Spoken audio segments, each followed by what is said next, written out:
The only reason I remember what day it was, April 12th, 8:46 a.m., is because that's the exact moment the espresso machine in the break room started spewing black sludge like it was possessed. The smell hit first, like burnt rubber and broken promises.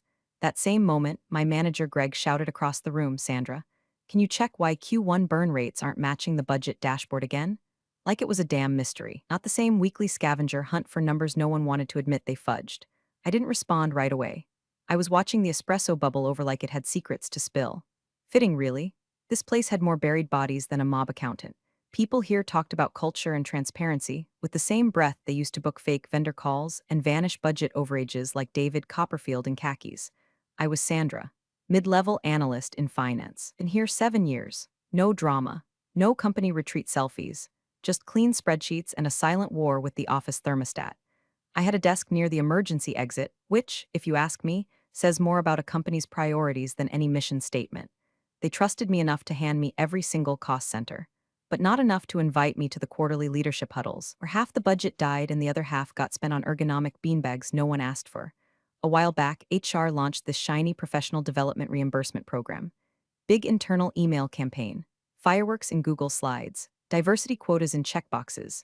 Grow your skills, become your best self. The slide read like a shampoo bottle for your resume.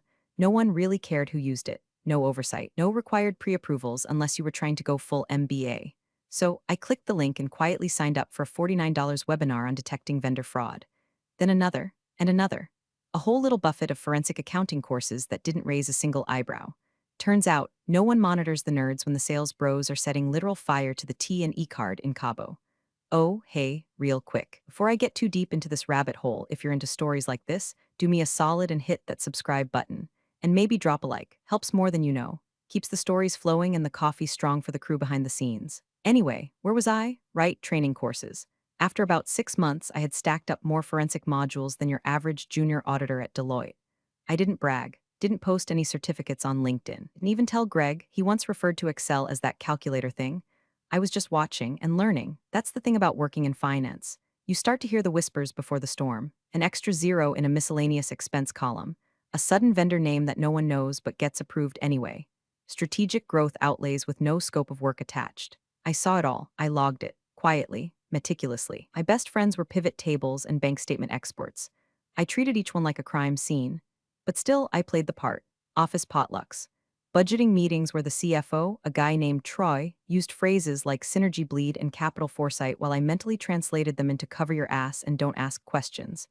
I wasn't some financial Batman. I was tired, but I knew something was off. Especially after Troy retired early last fall and the company brought in a new CFO, Derek Langston.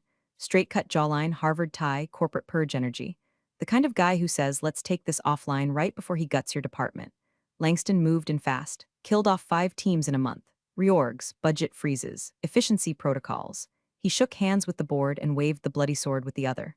And no one blinked. People smiled through severance talks like they were doing yoga, not getting canned. I kept my head down. I wasn't loud, but I was listening, watching every payment, every revised contract. The finance tools we used weren't built to hide fraud, they just didn't care if you buried it deep enough. But me, I cared. One Tuesday afternoon, I noticed something. A payment batch labeled vendor cleared confidential, $28,742. No vendor code, no matching contract. Then again the next week, $31,900. I flagged it in my own spreadsheet, didn't even email anyone. Why bother? I wasn't the kind of analyst they promoted. I was the kind they forgot still had access to the back-end finance tools no one else bothered to learn, so I kept attending my little online classes. Reading about shell corporations, how procurement fraud starts with vague scopes of work and ends with someone buying a speedboat under the name Client Expense Reserve. It wasn't paranoia, it was preparation. Because I knew the day would come when they'd come for me too. They always do, and when they did, I wasn't gonna cry. I wasn't gonna beg. I was gonna be ready. The first time I saw Derek Langston, he was standing in front of the break room fridge like he owned the air in it. Black suit, white shirt so stiff it could have held up drywall, and a Bluetooth headset glued to his ear like he was day trading organs. HR had just announced him via an all-staff email with 3 bullet points: experienced, visionary, strategic, translation, cold, culling, calculated. I'd seen his type before, CO's favorite golden retrievers, sent in to cut fat but usually just end up bleeding out the backbone. By Friday, half of finance ops was gone. The org chart got posted on SharePoint with names just missing. No farewell emails, no donuts in the conference room, just silence. Lana from AP came back from lunch and her badge didn't work. I found her crying in the parking lot next to her Hyundai, holding a cardboard box like it had betrayed her. Langston didn't even pretend to settle in. He started slashing through budgets like they were coupons. Travel frozen. Vendor contracts under review. My inbox turned into a murder scene of cancellation notices. But here's the thing, while he was hacking and chopping in public, he was quietly rearranging the guts of our ledger in private. I knew because I had access. Not the flashy dashboards, no, I had the raw bones, line items, reconciliations, payment records, and they weren't adding up. The first flag came disguised as a consulting expense. Vendor name, Westbridge Global Solutions. I'd never heard of them. No one had, no contract. Just a vague one-liner in the memo field, Q1 strategic review. Amount, $86,400, paid in full. Then 2 weeks later, another payment, $93,000, this time tagged talent pipeline optimization. Sounded fancy, smelled like bullshit. I walked over to Greg's desk. Hey, you know who approved these Westbridge payments? He blinked at me like I'd asked about quantum physics. Langston. I think his office has been doing a lot of top-line vendor restructuring. So, no contract? I don't ask questions I don't want answers to, he said with a nervous chuckle, then swiveled back to scrolling through LinkedIn like it was a Ouija board for job stability. I didn't press. I went back to my desk and ran a deeper search. 6 vendor names I didn't recognize, all recently onboarded. All payments funneled through Derek Langston's direct approval chain. No scopes, no SOs, just glowing invoices with buzzword-laced memos like long-tail talent leverage and sustainable insight onboarding. I wanted to scream. Instead, I logged off early that night. Went home, kicked off my shoes, and sat down at my kitchen table with a lukewarm burrito and my stack of forensic accounting printouts. Cross-referencing payment behavior. Vendor clustering patterns. Red flags for Shell Corp activity. Was supposed to be homework for a certification quiz, but now it felt like reconnaissance. Each course I took, each late-night webinar, started syncing with real-world patterns I was watching unfold in real time. It was like learning how to read a second language and realizing your company had been whispering threats behind your back for months. And then came the silence. Every time I emailed a question about a vendor or an inconsistency, it got slower and slower to get a reply. Eventually, it stopped altogether. I became a ghost. HR stopped looping me in on budget meetings. Procurement marked my access as view only. Even Greg got cagey. Langston wants tighter circles, he mumbled, eyes darting. Don't take it personal, but I did. Because if there's one thing that keeps me up at night, it's silence where answers used to be. In accounting, silence isn't peaceful, it's lethal. It means someone's hiding the trail. I started printing everything, every invoice, every payment stub, every vendor upload notice from the internal procurement system. They thought no one would notice that they'd backdated some of the vendor creation forms. They thought the accounting system didn't log change history. They were wrong. My apartment became a war bunker. Stacks of files, highlighters, my laptop blinking into the early hours while I mapped payments like a detective with string and thumbtacks. It wasn't paranoia, it was pattern recognition, and what I saw made my stomach drop. One vendor, Cascade Partners, had the same business address as a landscaping company in Delaware. I checked the state's incorporation records, registered 3 months ago. Contact name, Jeremy Langston, Derek's brother. I didn't know what the hell I'd just found, but I knew it wasn't supposed to be there. I took a breath, closed my laptop, and stared at the wall. Something bad was happening, and I was the only one who saw it. So I did the only thing I could. I kept watching. And I kept learning. Because sooner or later, they were going to come for me too. It started with a whisper, some nonsense about tightening internal controls and reevaluating departmental redundancies. Corporate word salad for, we're digging for scapegoats. By the time the CFO's formal announcement hit our inboxes, it was already too late to act surprised. Subject line, internal audit initiative, immediate action required. And just like that, the temperature in the office dropped 10 degrees. But here's the kicker. Finance, my team, was excluded from the process. Let that sink in. The department responsible for monitoring the money wasn't allowed near the money review. Instead, Langston pulled together his own audit task force made up of procurement, HR, and 2 former Deloitte rejects he brought in as consultants. The same 2 guys I once saw spend 30 minutes trying to figure out how to filter a spreadsheet column. They weren't there to find anything real. They were there to pretend due diligence while Langston burned the paper trail behind them. Meanwhile, HR got real busy all of a sudden. A flurry of emails, mandatory form submissions, a new expense policy reinforcement initiative sent out like some damn gospel. It included a spreadsheet of everyone who'd used the professional development program in the last year. I found my name, line 27, a total of $2,894.73, spread across 12 separate reimbursements, all approved, all documented, every receipt uploaded on time. I wasn't worried. Not at first, until Tuesday. The badge scan didn't work when I came in. I stood there like an idiot outside the glass door, my oatmeal leaking into my tote bag, while one of the interns stared at me like I was some ghost of layoff's future. After 5 minutes of awkward waving, someone let me in. I should have turned around right then, walked back out, and never looked back. Instead, I stepped into the HR conference room and came face to face with them. Marie from HR, eyes too wide like she was trying to look compassionate but had overcorrected into horror movie doll territory. And on her left, Derek Langston, not even pretending to drink the complimentary bottled water in front of him, just staring at me like I was gum stuck to his quarterly bonus. Please sit, Marie chirped, like we were doing a wellness check and not a corporate exorcism. I didn't sit, I waited. Marie cleared her throat. We've reviewed several recent professional development reimbursements under your employee ID and found them in potential violation of internal training guidelines. Potential violation, I repeated, deadpan. She nodded. The courses in question were not pre-approved by a manager and were unable to validate their direct connection to your assigned job duties. Langston spoke for the first time then. His voice had all the warmth of a frozen stapler. The optics of this matter are problematic, Sandra. It appears you've been using company funds for self-directed learning that goes beyond your scope. Beyond my scope, I echoed, staring directly at him. I work in finance. Yes, but these are forensic accounting certifications, fraud detection, investigative reporting. That's not your lane, he said. His mouth twitching like the word fraud physically hurt him. And that's when I knew. They weren't just firing me, they were disarming me. Langston didn't just stumble on my reimbursements. Someone pointed them out. And he didn't bring HR into this room to mediate. He brought them in to make it look official while he took out the one person still asking quiet questions about his shell companies. I opened my mouth, then closed it. They were waiting for me to argue, to defend, to lose composure and say something they could use later in an exit report. But I wasn't giving them that. Instead, I smiled. Just barely. The kind of smile that makes people uncomfortable because it doesn't mean what it's supposed to mean.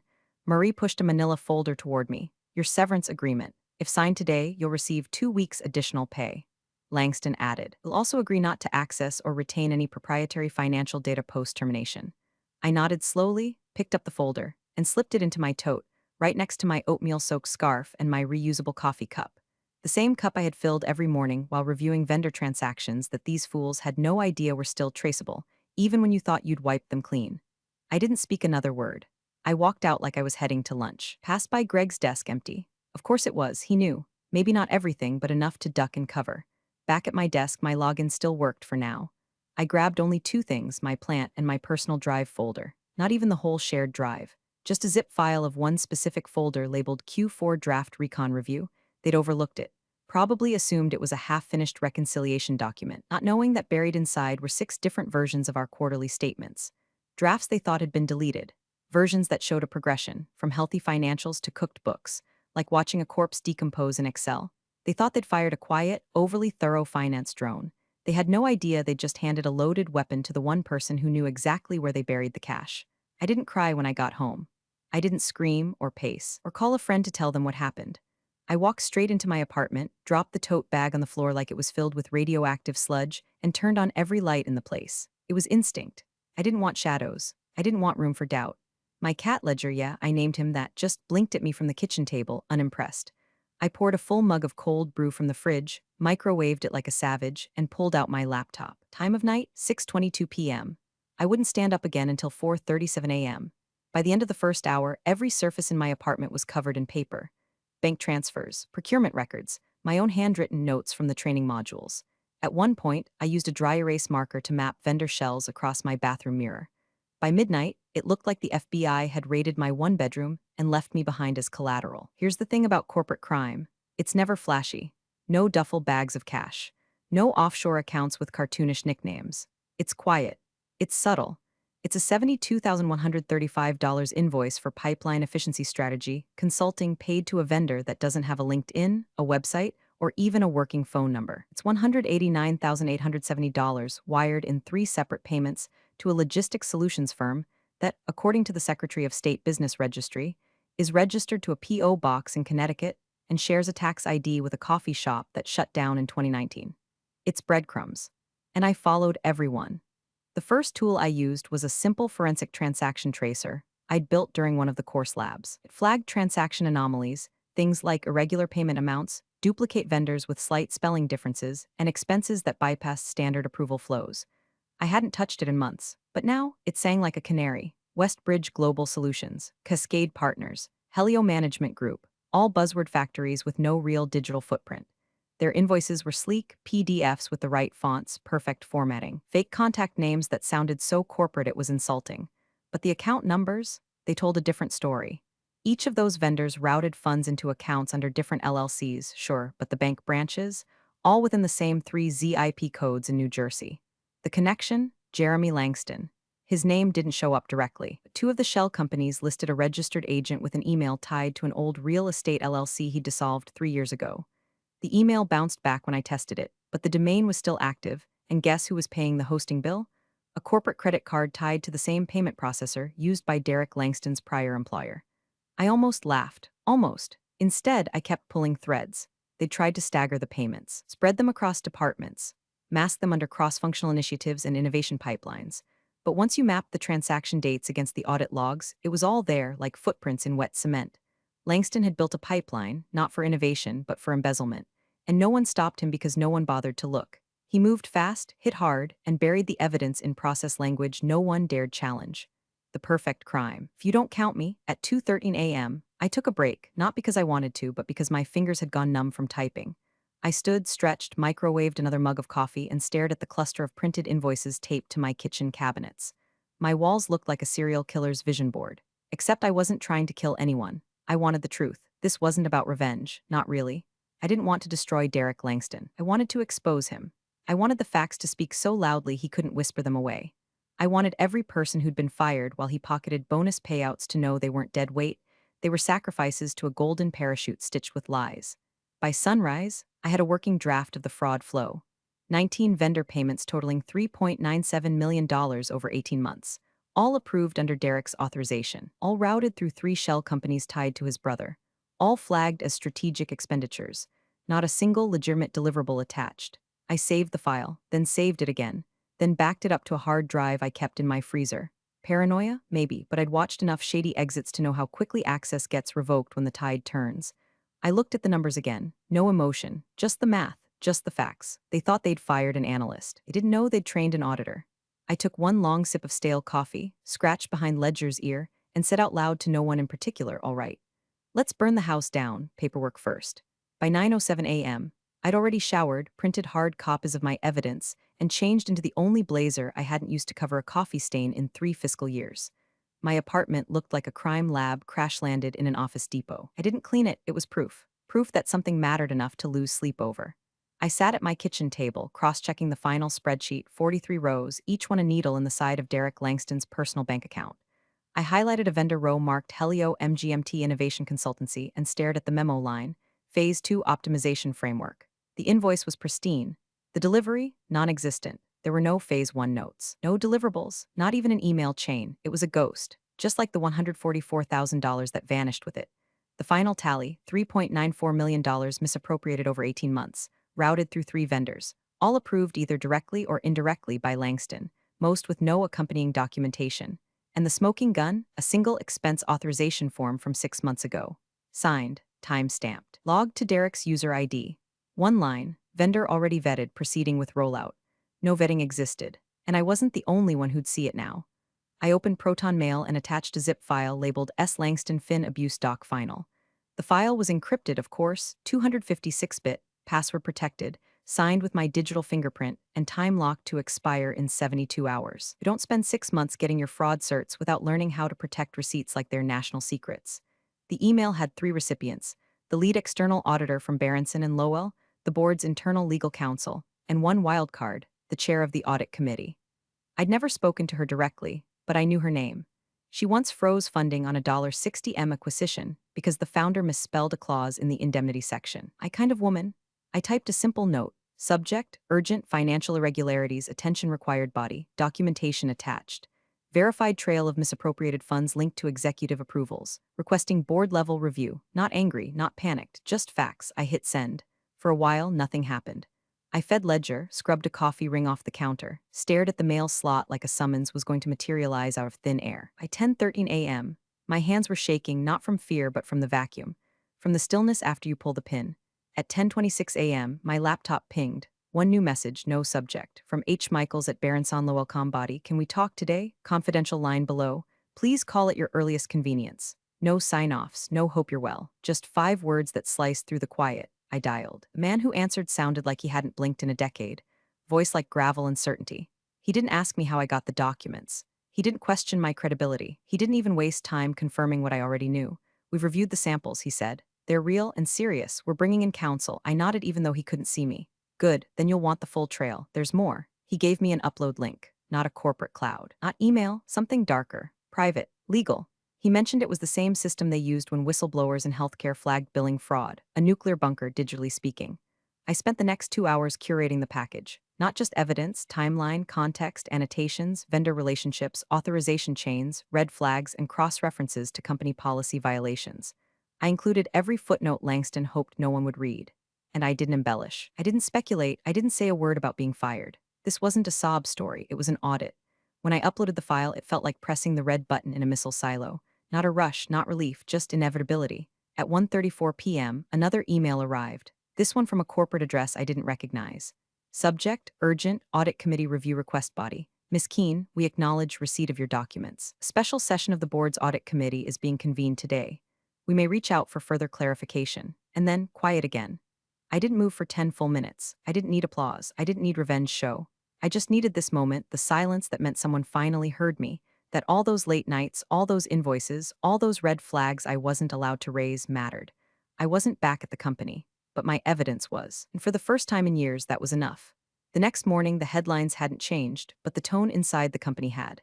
At exactly 8 o'clock a.m., a company-wide email went out. No subject line, just a banner marked Internal Communication Confidential. It came from HR. Well, technically from People and Culture, because someone in marketing decided that sounded warmer than the department that hands you a box and escorts you out. Message was short, sterile, corporate bleach for a bleeding wound. To all employees, we'd like to clarify recent rumors regarding the departure of a former employee from our finance team. This individual's exit was a routine HR matter and is entirely unrelated to any ongoing internal or external audits. We remain committed to transparency, integrity, and respectful discourse. Respectful discourse. I almost choked on my coffee. I'd seen more respectful discourse at a gas station brawl over lottery tickets. They were doing damage control, classic PR spin. Discredit the source, isolate the issue, control the narrative. It was textbook and it was pathetic. I closed the email, refreshed my burner inbox, and waited. The next move came from Langston. Around noon, the board sent out a private inquiry to department heads requesting documentation on vendor approval chains. Word got back to me from a former AP analyst I used to share breakroom sarcasm with. Apparently, Langston called an emergency meeting with procurement and legal, claimed all the flagged vendors were standard overflow contracts from his predecessor's tenure, that any discrepancies were innocent misclassifications. Innocent, that was rich, because while Langston was out there pretending to be the ghost of audits past, I was reviewing the metadata on the very first invoice from Westbridge Global Solutions, uploaded using his login credentials, on a Sunday at 11:47 p.m., 6 weeks after his predecessor had been ousted. Innocent doesn't work when the system logs your fingerprints at the crime scene. But then the real shot came. Around 3:42 p.m., I received a letter delivered to my apartment by courier, black envelope. No return address. You don't need to be a forensic analyst to know what it was. Inside, a cease and desist. The letterhead was from the company's legal department, slick logo, too many commas, 3 pages of threats dressed as etiquette. The message was simple: stop talking, stop sharing, stop forwarding. The grounds? Misuse of proprietary financial data in violation of Section 14C of your former employment agreement. Section 14C, I remembered that clause, buried in the fine print like a rusty bear trap. It basically said that any data accessed during your time as an employee couldn't be used externally, even if it revealed misconduct, without express written permission from legal. Cute. They were trying to gag me with the very rope they handed me when I started. I sat back, stared at the signature at the bottom, some VP of legal I'd never met, and then calmly pulled out the certified copy of my whistleblower protection agreement I'd signed the night before with Berenson and Lowell's legal partner. That gag order, it didn't apply. I was now under formal federal whistleblower protection. They'd locked the barn after the horse not only bolted but filed an affidavit, called the press, and built a case. Still, I felt the pressure. My phone buzzed constantly. Unknown numbers, PR agencies, 2 local reporters, someone claiming to be from a reputation management firm who offered to clean up the narrative if I signed a quick NDA. Langston was running his spin game hard, flooding LinkedIn with pre-scheduled posts about corporate resilience, tagging board members, pretending like nothing was burning. But behind those hashtags and faux wisdom quotes, panic. And me? I didn't panic. I prepared. I contacted my lawyer, bulldog of a woman named Marcy, who used to investigate securities fraud and now wore oversized hoodies and cursed like a war criminal when she drafted ceasefire responses. She read the letter twice, muttered amateurs, and sent back a response so sharp it probably caused paper cuts in legal. We included our whistleblower file log, timestamps, verification chain, and the name of the federal agent assigned to the case. By the time we were done, that gag letter might as well have been written in crayon. But I knew what this was. It wasn't about winning in court. It was about intimidating me into silence. It was about dragging me back into the mud and making me flinch. But they didn't realize something critical. They'd already taken my job. What else were they going to take? My reputation? I'd already handed it over with the evidence. My comfort? That ship sailed the moment Langston's cronies shut off my badge access. There was no leverage left, only truth. And I wasn't done, not even close. Let them send their letters. I had receipts, and they were about to go public. 3 days later, they came in like ghosts. No fanfare, no announcement, no mass email with bullet points and wellness resources. Just three unassuming people in muted suits walking past reception with clipboards and tight expressions, like they'd already seen the rot before stepping into the building. Berenson and Lowell's external audit team didn't need intros. They walked like they had keys to every drawer, and the bones inside knew it. The office went quiet by noon. Even the sales team, usually loud enough to violate ocean noise standards, fell into murmured whispers. Someone said one of the auditors had pulled Greg into a private room and walked out 5 minutes later without saying a word. Another rumor claimed procurement was told to shut down vendor access until further notice. And in a moment that made one intern physically choke on her yogurt parfait, the main auditor, a woman with sharp eyes and a voice like a fax machine, walked into Langston's glass-walled office without knocking and closed the blinds. Meanwhile, I was sitting on my couch in sweats, watching it all unfold from a distance like a silent god. Because I had already seen the opening move. That morning, my whistleblower protection firm forwarded me a screenshot from the auditor's review room. It was a freeze frame from a body cam worn by one of the investigators, time-stamped and legally archived. In the center of the image, my report spread out on a table like sacred scripture. The lead auditor was pointing at the vendor map I'd built, color-coded, annotated, time-stamped. Her finger hovered over the connection between Cascade Partners and the P.O. box registered to Jeremy Langston. Her face? Frozen, not surprised, just still, like someone seeing a final puzzle piece snap into place. By 3 p.m., the board had been summoned into an emergency session. That's not gossip, that's fact. I received an encrypted update from my contact at the whistleblower firm, all 9 members present. General counsel arrived 10 min early. Langston not yet admitted to session. That mattered. They were keeping him out, which meant they weren't buying his nonsense anymore. The air was shifting. And HR? Oh, they scrambled. A new email from Marie went out to the leadership listserv, subject line, Professional Development Clarification. It was a pathetic attempt at rewriting history. Please note that our internal tracking of employee development programs was limited to general compliance. We were unaware that the training undertaken by former employee Sandra Keene included advanced forensic auditing and financial compliance modules.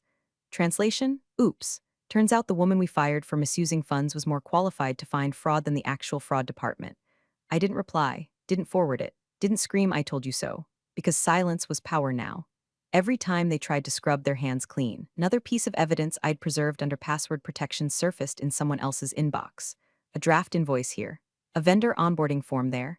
Even a recorded Zoom call where Langston bragged about streamlining vendor approvals to an investor, recorded without his knowledge by someone who'd been told to shadow leadership meetings for onboarding. They weren't just playing defense anymore. They were bleeding. That night, I received a phone call. Not an email, not a message through my lawyer. A real phone call from the board chair's assistant. Her voice was careful, too careful. The chair would like to thank you for your due diligence. We may reach out for testimony. You are fully protected under whistleblower law. We understand this has been a difficult time. I said nothing for a moment. Then I asked calmly, did they finally open the reconciliation drafts? Another pause. Then, yes, and they're troubling. Corporate speak for we just realized we've been signing bonuses over fraud receipts. I hung up without asking for a timeline or a favor. I didn't need gratitude. I didn't need headlines. I had the truth, and now they did too. Langston didn't show up to work the next day. Greg did, but looked like someone had run over his optimism in the parking lot. One of the consultants vanished from LinkedIn.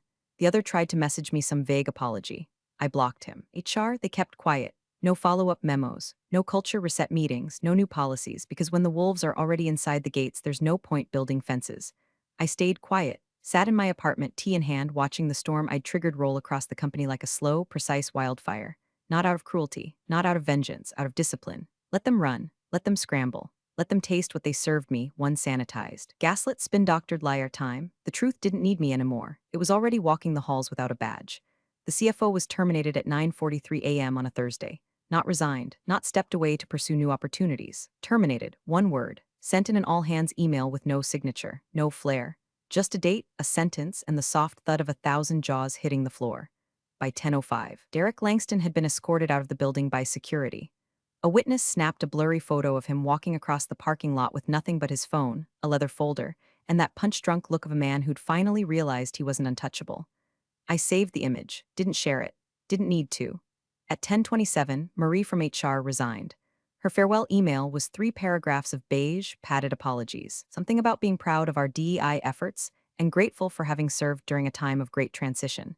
Not a single word about Sandra Keene, not a single acknowledgement of the woman she'd accused of stealing from the very company she was protecting.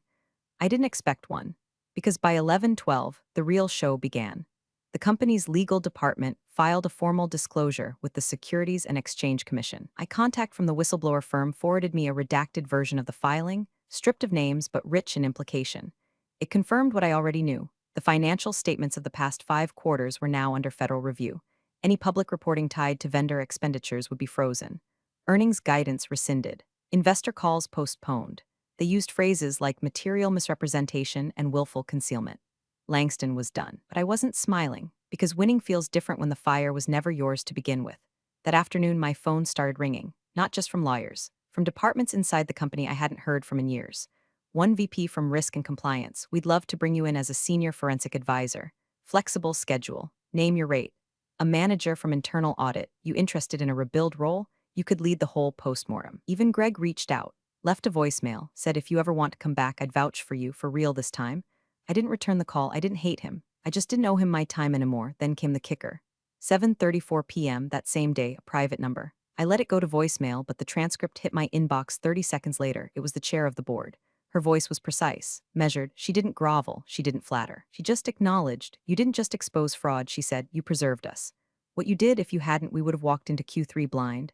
The financial fallout would have triggered an internal collapse. You saved us from that. Whether you return or not, you need to know that. Then silence, not a pitch, not a job offer, just truth. And that was all I ever wanted. Not a title, not a seat at their crumbling table. Just for them to know I saw what they were too afraid to look at.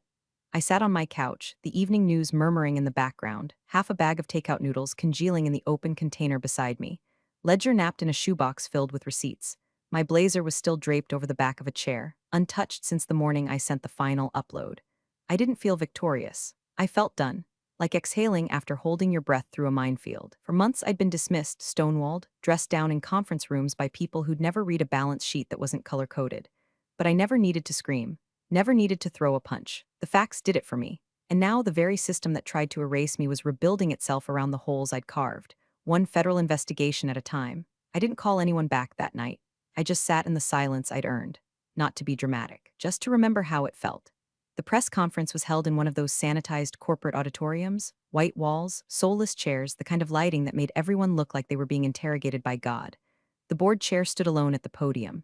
No co-speakers, no PowerPoint deck, just her, a glass of water, and the weight of the company's rot laid bare. She adjusted the mic. No throat clearing, no small talk. We owe a great debt, she began. The individual whose expertise and discretion exposed significant financial misconduct within our organization. Without her attention to detail, this would have gone undetected and unchecked. This could have destroyed us. She didn't say my name, didn't need to. Reporters leaned in.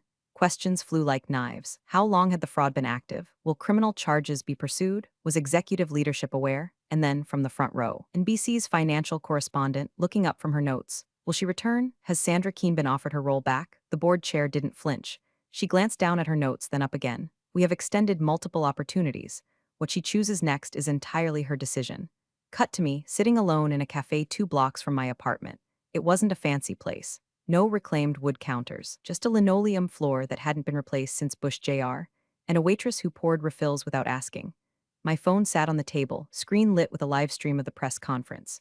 Volume low, captions on. I'd seen enough. I locked the screen, slid the phone face down, and stirred my coffee. Across from me sat my old friend Teresa, someone who used to sit next to me in finance before she got laid off during Langston's week of long knives. She watched me quietly, hands wrapped around her mug like she was afraid I'd disappear if she blinked too hard. Then she asked, soft but clear, was it worth it? I didn't answer right away. Because how do you explain that the worth isn't in the applause? It's in the silence that follows when no one dares to question what you've done. It wasn't about payback. It wasn't even about justice in the moral sense. It was about walking into hell with a ledger and walking out with truth. So I smiled, just a little. Best investment I ever made. Teresa laughed under her breath and shook her head. Jesus, you never even raised your voice. No need, I said, reaching for my mug. Behind me, the cafe TV buzzed as the local news came on.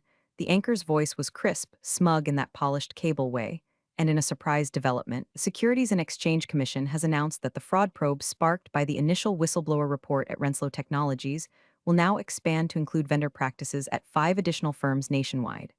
A source close to the investigation cites identical laundering patterns and shared shell contractors as evidence. I didn't even turn around. I just lifted my mug, slow and steady. Sipped once. Calm, focused. The kind of calm that only comes when the war's over and you know exactly who lit the match and why you let it burn. Let the board clean house. Let Langston vanish into whatever lawyer-funded hole he thought would protect him. Let HR rewrite the narrative in a memo no one would ever read. I'd already done the one thing they couldn't undo. I'd documented the truth, and now it was documenting them. Big thanks for watching, you sneaky seniors. Subscribe to keep the coffee pot brewing revenge. Your ex-colleagues won't know what hit him.